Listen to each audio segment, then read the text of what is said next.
Le grand débat national fait une escale en banlieue parisienne. Après 4 premiers grands rendez-vous marathon, Emmanuel Macron se rend aujourd'hui à Évry-Courcouronnes en Essonne.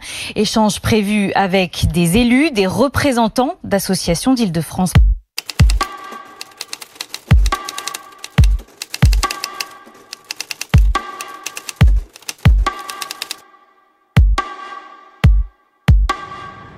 Moi, je suis totalement lucide du plan de communication du grand débat national. Je suis évidemment sceptique de la finalité de cela lorsque la règle du jeu première, c'est on ne change pas de cap politique. Donc on ne répondra pas ni aux gilets jaunes, ni aux habitants des quartiers populaires. Par contre, je suis, je le dis, heureux de pouvoir déterrer un sujet national qui a fait l'objet d'un enterrement vivant. Je parle de la mobilisation nationale pour les quartiers populaires, du plan Borloo, qui a fait l'objet d'un travail transpartisan, d'un consensus national demandé par le président de la République. Le 22 mai, il nous a éconduits, il nous a humiliés même. Aujourd'hui, réouvrir ce débat, cette plaie, je trouve que c'est intéressant, donc c'est la raison pour laquelle moi j'irai.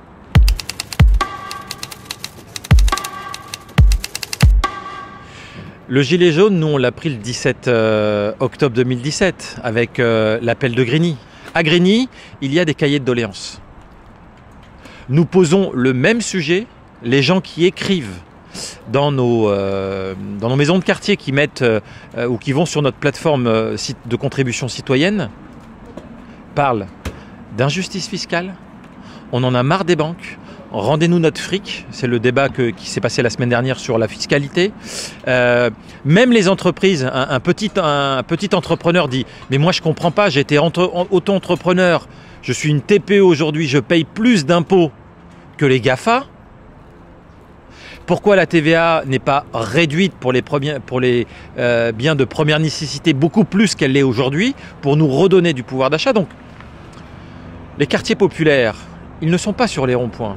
Mais ils mettent les gilets jaunes dans leur voiture et ils soutiennent ce mouvement parce qu'ils ont les mêmes revendications de juste vivre dignement.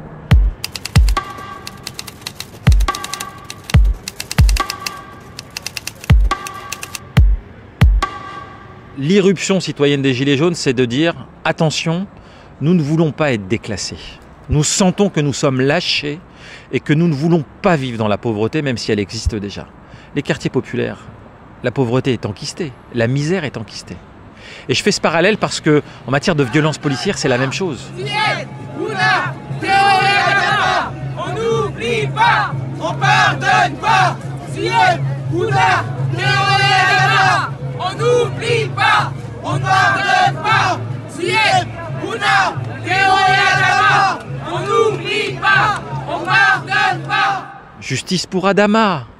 L'affaire Théo montre bien à cette France entière que ce qui se passe aujourd'hui, les banlieues comme la misère, la violence policière est enquistée depuis très longtemps. Et ce demande de justice, c'est aussi une demande de justice vis-à-vis de la police et vis-à-vis de la justice tout court.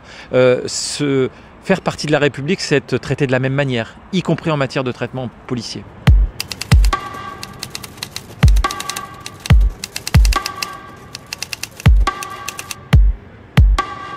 On a besoin d'une République pour tous. Aujourd'hui, le diagnostic politique de la France, c'est qu'il y a une rupture d'égalité républicaine dans ce pays. Dans nos quartiers, il y a moins d'écoles, moins de police, moins de justice. Ça, c'est un rapport fait par des parlementaires sur la Seine-Saint-Denis. Ça vaut pour Grigny et ça vaut pour tous les quartiers. On a moins. La République, elle a une dette vis-à-vis des quartiers populaires, vis-à-vis de leurs habitants. Nous ne sommes pas dans un rapport de charité, mais de justice sociale. Et donc, oui, la situation, notamment vis-à-vis de l'emploi, s'est dégradée dans nos quartiers. Aujourd'hui, il y a beaucoup d'invisibles. Pourquoi ? Ce sont des gens qui se sont mis au banc de la société, pas au banc des grandes villes et des banlieues, mais au banc de la société. Et donc, oui, aujourd'hui, ce constat est le même. La République doit revenir dans nos quartiers. Ça demande beaucoup de courage politique, une clairvoyance politique, et c'est là où j'ai un problème, puisque le dogmatisme politique du président de la République, je ne change pas de cap politique, pose question parce qu'on ne pourra pas refaire République dans ces conditions. Parce que c'est notre projet!